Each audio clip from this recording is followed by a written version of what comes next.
jeunes Congolais, est-ce que tout ce qui se passe ici au Congo, parce que il y a de ces gens qui ont déjà considéré le Congo comme les cadeaux. Nang est là, est en train de dire que Tshisekedi ne connaît pas de religion, mais moi je ne vois pas la faute de Tshisekedi, le président qu'il est. Nang a dit, oh, il ne connaît pas évidemment comment diriger, il est comme ça, il est sur cela, il est allé même s'associer à Stéphane Moukoumadi, l'ex-gouverneur de la province de Sankourou, en guise de pouvoir entrer au Sankourou, massacrer le peuple sankourois parce qu'il réclame le pouvoir. Est-ce que trouvez-vous normal qu'évidemment, Corneille Nangape nous dirige au Congo ici? Ça, c'est de la mafia politique. Ça, évidemment, c'est une colonisation dont on ne peut pas accepter. Il fait évidemment ex-président de l'Assemblée, en fait, de la CENI. Qu'est-ce qu'il avait fait au Congo?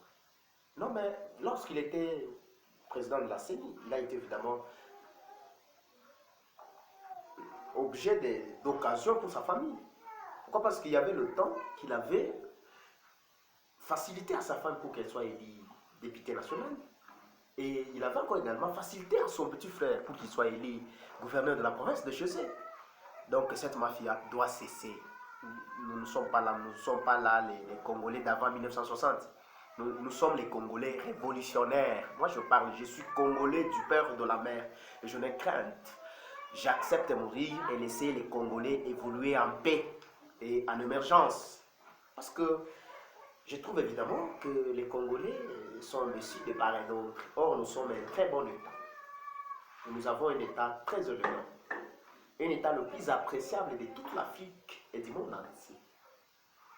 Et donc, à mon personnage de Patrice Emery Lumumba Carnot, je n'ai pas le temps de refuser, même pas, je dis même pas dans une occasion pour que le Congo reste un État de quelqu'un non plus.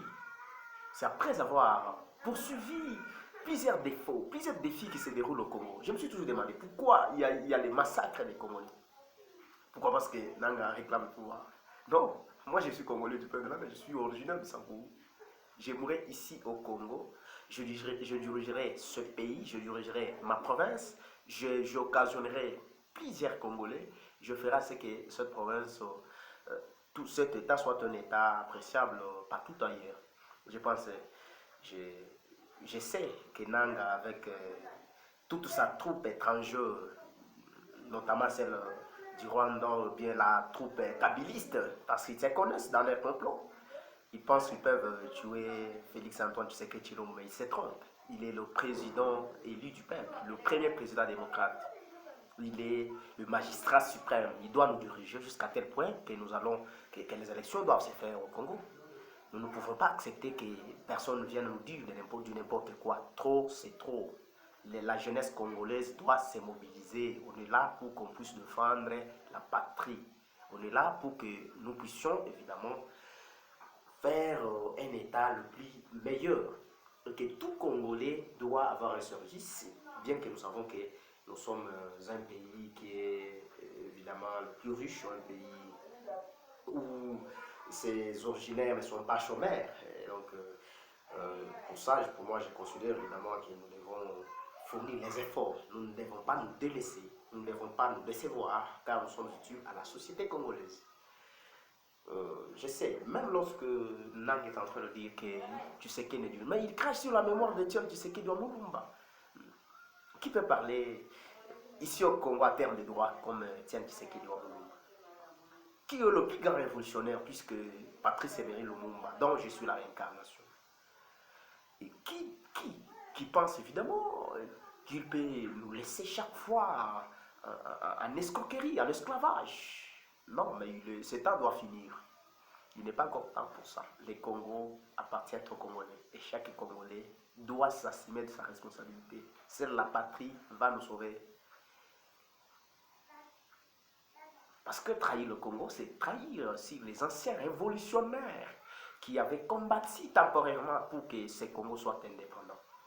Trahir le Congo, c'est trahir Patrice Emery Lumumba. C'est cracher sur la mémoire de Patrice Emery Lumumba. Et donc, il est temps pour que nous puissions évidemment nous prendre en charge afin de pouvoir changer ce pays. Il n'appartient à personne, mais il est dirigé par quelqu'un dont nous avons donné avec toute conscience l'espoir, la confiance, notamment son Excellence Monsieur le Président Félix-Antoine Tshisekedi, donc que je cite avec tout respect patriotique. C'est comme vous m'aviez posé encore une autre question pour dire pourquoi au Congo il y a plusieurs ressources et toutes ces ressources ne sont pas évidemment gérées ou ne mettent pas en évidence l'émergence de son propre État. Non, non, il suffit justement de régulariser la finance publique. Il suffit justement de revoir le budget du Congo. Parce que je suis sûr que toutes les sociétés minières qui sont au Congo contribuent au budget du Congo. Et c'est ainsi que, à mon égard, étant patrimoine national, étant Congolais du père de la mer, étant l'homme de la patrie infinie, étant le jeune le plus connu de la RDC, je dois évidemment demander au magistrat suprême, le président Félix-Antoine Tshisekedi Tshilombo, que je cite avec tout respect, de pouvoir revoir le budget du Congo pour que le chômage ne continue pas au Congo. Et le gouvernement, bien sûr, oui, en termes de gouvernement national qui se trouve au Congo, dont vous m'aviez demandé, je sais qu'il y a plusieurs gens qui sont au gouvernement et qui aident de temps à autre le Congo. Il y en a d'autres, oui, qui n'ont pas bel ou bien travaillé, mais qui ont été exclus par le président de la République lui-même. Je suis censé parler du Congo, je suis censé sauver le Congo comme d'habitude. Et cela est mon devoir, je n'accepterai jamais. Bien que je suis au niveau du Congo, moi, Clément Bapile, je ne serai jamais le Congo souffrir.